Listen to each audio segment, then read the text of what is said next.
The next round of the UCI Women's World Tour is the Tour de Suisse. 4 days, 4 stages, mainly favouring those who can meet the demands of the hills and mountains.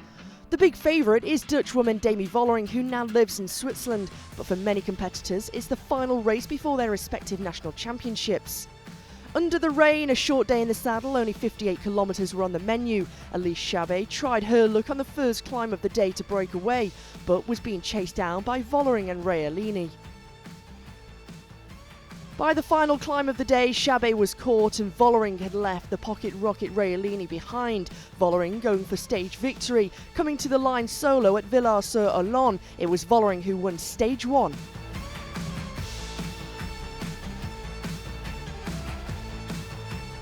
It was a strange race because it was so short and a lot of climbing in.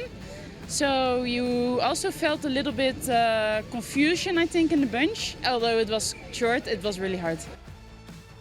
A short, intense, demanding day for the riders. For the climbers, they had their day, with gaps opening up in the general classification. Demi Vollering wins the stage ahead of Realini. Chabet held on for 3rd, Longo Borghini and Cadso 4th and 5th. Vollering leads 26 seconds in the general classification ahead of Realini. Blue skies, the sun was shining. Riders were preparing meticulously for a 15.7 kilometre individual mountain time trial. Stage 2 had 10 kilometres of climbing out of the 15.7 kilometre course, and they were warming up, preparing for what was to come. The New Zealand champion Kim Cadso was looking to challenge for the stage victory, knocking Labous off the hot seat.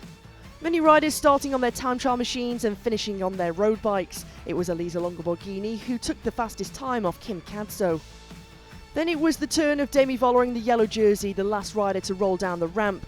Despite having work to do at the intermediate checkpoint, Vollering proved to be strongest once again. Yeah, it was just really hard, and then in the intermediate times I saw I was only 4th. But that was actually also the part where I really wanted to push the limits. I know I can do the last part, really empty myself completely. So yeah, that was what I did.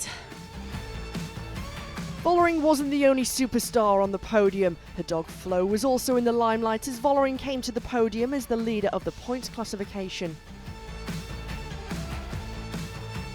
Vollering the only rider to go sub 40 minutes. It was Longo Borghini and Cadso in 2nd and 3rd. Vollering extends her lead in the general classification. She now leads ahead of Longo Borghini, Realini, Cadso and Labous. The sun was shining once again. Stage 3 started in Vevey and they were heading for Champagne. A 125.6 kilometre stage across hilly terrain with 4 classified climbs.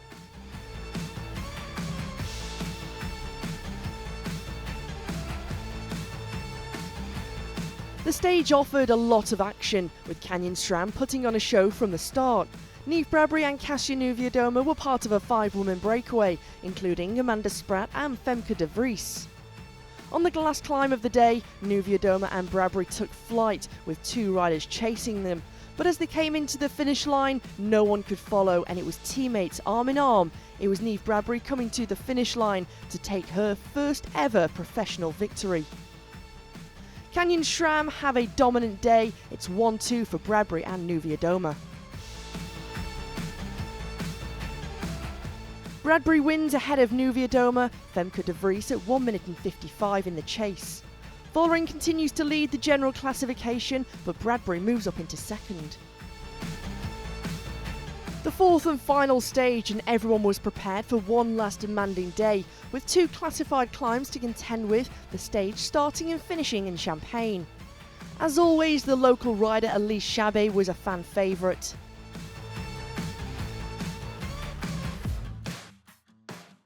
The last stage looked like it could have been one for the breakaway. A lot of climbing at the beginning, but a rather flat approach to the finish.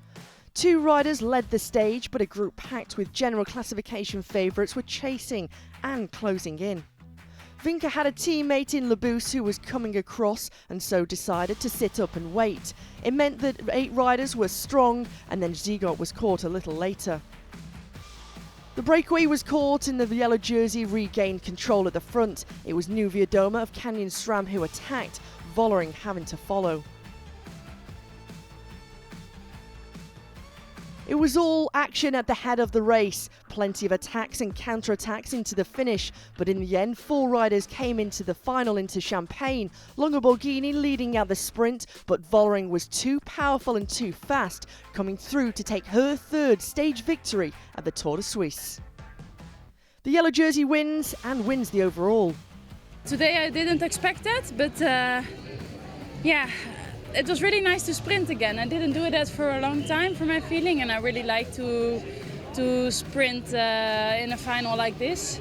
I really like that, so it was nice, really nice battle also with the girls in front.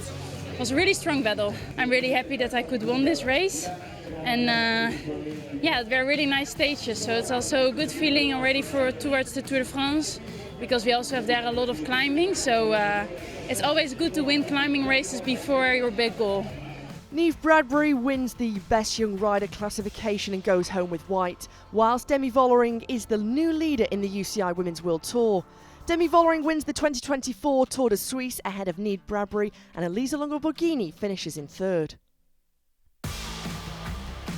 Demi Vollering won the stage ahead of Longoborghini, Bradbury and Kasia Niewiadoma, whilst the general classification was won by Vollering ahead of Bradbury, Longoborghini and Niewiadoma just missing out in 4th. Demi Vollering leads the UCI Women's World Tour rankings ahead of Kopecky and Longoborghini, whilst in the UCI Women's World Tour youth rankings, it's Sharon van Anrooy who leads ahead of Puck Pieterse.